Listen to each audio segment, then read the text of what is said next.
back to the Crochet Creatives. Those my friends at yarnspirations.com. I'm your host Mikey. Today we're going to do the 4 different stitches. They're all the same stitch though, and there's 4 different videos that are exactly the same thing. So it's either the granite, the moss, the linen, or the woven stitch.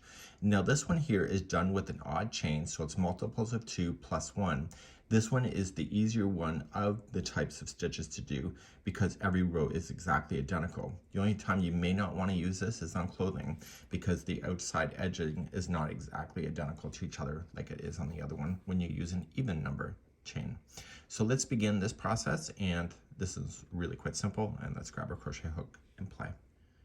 To do this stitch, you're going to chain in multiples of 2 and then add 1 at the end. So go 1, 2, 1, 2, 1, 2, 1, 2, 1, 2, and 1, 2. When you're happy with the width of it, just add 1 more, and yes, you could just count an odd number 2, that'll work. So just lay it against something and then you'll get the right size. So we're going to start immediately, and we're going to begin row number 1.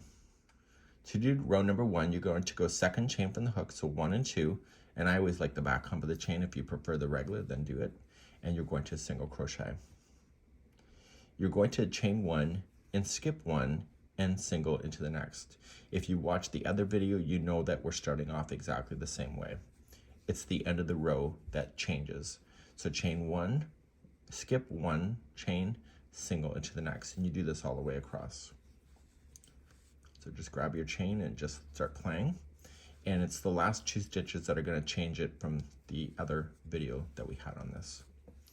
So you're going to notice you're going to get all the way across, and you'll have 3 chains that are left. You've chained 1, you're going to skip 1, and you're going to single crochet in the next. And you're going to notice is that there's an extra chain there. You want to use that, and you're going to single crochet in there. And it'll make sense in just a few seconds from now. So you basically, the last 2 stitches are a single crochet. Let's turn our work and begin the next row. To do the next row, it's always going to be the same now, going forever and ever. So chain 1 and single crochet into the first. You're going to notice is that there's a single crochet in the next, which is what we want. So we need to jump over that, and the only way to jump is to chain 1 and go right then into the next space after and single crochet. So keep playing in this chain 1 spaces only, and then chain 1 to jump to the next space, and do this all the way across. Now at the very end, it's going to change on how you're going to finish. So chain 1, and you're going to skip 1 and go right into the chain space. And you're going to notice is that you're chaining space, but there's another stitch left. So you're going to put in another single crochet. So the ending of this style of linen woven. So you're going to notice at the end of this row, there's 2 singles at the end. That'll always happen. So turn your work, chain 1, single into the first. And like you saw before, there's a single in the way. So we have to chain 1, jump over it, and come right into the space. So how you start the row is always going to be identical. Chain 1 and play within only the spaces. I'm going to leave an extra caution with you. When you match this stitch to something else in a sampler, this stitch tends to be tighter and it makes things buckle. So if you use this stitch with a sampler, it can always get a little complicated. So you're going to come into the space right before the end because you're jumping, and then you have another one to work with. So there's 2 singles in a row. So when you turn, chain 1, single into the first.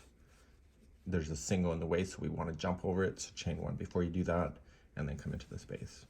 So you can do this until the cows come home. It's a great stitch to do. It's used in a lot of clothing, scarves, and more, and it's just really nice, easy, and it has some flexibility, but it's also really quite quick because you have the chain work in between the stitches as well. Just don't forget there's 2 singles in a row at the end of each row, and that's how you're going to do it.